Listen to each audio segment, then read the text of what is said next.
السلام علیکم، کیا حال ہے آپ کا؟ سب کا ٹھیک ٹھاک ہے؟ میں نے سوچا آج گپ شپ کرتے ہیں، جو آپ لوگوں کے کویسچنز ہیں ان کا میں آنسر دیتی ہوں، کیونکہ میں اسے لکھا نہیں جاتا، تو میں نے کہا چلو چٹ چیٹ کرتے ہیں تھوڑی دیر کے لیے۔ آج اسلام آباد کا موسم زبردست تھا، تو میں نے کہا چلیں باتیں بھی کرتے ہیں اور آپ لوگ بھی انجوائے کریں، اور تاکہ آپ لوگ ویڈیو دیکھو ذرا کہ ادھر ادھر آپ لوگوں کی ٹینشن جاتی رہیں اور میں آپ لوگوں کے کویسچنز کا آنسر بھی دے دوں۔ اچھا جی، مجھ سے اب ایک سسٹر نے پوچھا ہے، بڑا کامن سا سوال ہے جو لوگ کویسچن کرتے ہوئے بھی ہیزیٹیٹ ہوتے ہیں کہ جی ہماری جو انڈر لیگز ہیں ہم لوگ کرواتے ہیں یا انڈر آرمز کرواتے ہیں جا کے، تو ویکس کرواتے ہیں، دانے نکل آتے ہیں یا پھر اس پہ خراب ہو جاتے ہیں، پمپلز ہو جاتے ہیں، ریشز ہو جاتے ہیں، کچھ بھی ہو جاتا ہے۔ اب یہ دیکھو، یہ ایک نیچرل پروسیس ہے، ظاہری بات ہے ایک سینسٹیو جگہ ہے، وہاں سے ہیئر ریموو ہوں گے تو دانے شانے بھی بن سکتے ہیں، کچھ بھی ہو سکتا ہے۔ لیکن میں آپ لوگوں کو ایک بات بتاؤں اپنی پرسنل ایکسپیرینس کی، یہ جو پمپلز نکلتے ہیں آپ کے ہاتھوں پہ، بازوؤں پہ نکل آتے ہیں، ٹانگوں پہ نکل آتے ہیں، ذرا ذرا سے یہ اگر 5-6 گھنٹے کے بعد چلے جاتے ہیں تو یہ کوئی پرابلم نہیں ہے، ٹھیک ہے، کامن ہے۔ اگر یہ بڑے بڑے دانے بن جائیں، کچھ بن جائیں، تو اس کا مطلب یہ ہے کہ جو ویکس آپ کر رہے ہو اس سے آپ کو الرجی ہے۔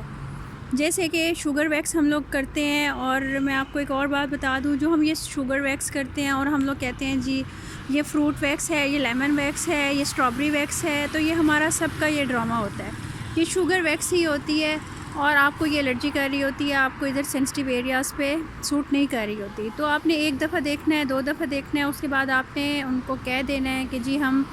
یہ فروٹ ویکس ہو چاہے لیمن ویکس ہو چاہے کوئی بھی ویکس ہو ہم لوگوں نے نہیں کروانی۔ آپ ڈفرینٹ آپشن چوز کرو، ریکا کروا لو، بینس کروا لو، ہاٹ ویکس کروا لو، کوئی بھی اور کروا لو،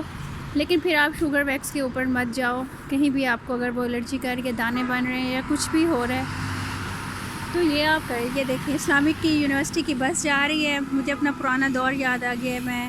جایا کرتی تھی یونیورسٹی اس بس کے اوپر۔ اب تو بوڑھے ہو گئے بچے ماشاءاللہ ہو گئے اور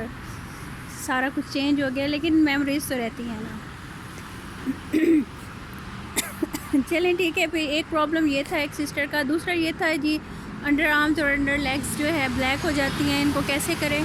وائٹ؟ تو کچھ لوگ کہتے ہیں جی آپ ادھر اسکن پالش کر لو، یہ کر لو، وہ کر لو۔ میں آپ لوگوں کو ایک بات بتاؤں آنیسٹلی، اسکن پالش آپ کرو ادھر ٹھیک ہے، ہو جاتی ہے، لیکن آپ یہ دیکھو سینسٹیو ایریا ہوتا ہے، کبھی کبھی یہ اریٹیٹ بھی کر جاتی ہے، آپ لوگ صحیح کوانٹٹی میں نہیں بناتے ہو،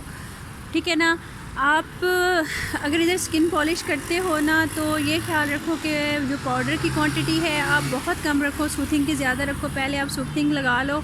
اور اس کے بعد ذرا سی بھی اریٹیٹ کرنے لگے تو آپ وہ فوراً اس کو ریموو کر دیا کرو، اس کے اوپر بالکل بھی کمپرومائز نہ کیا کرو۔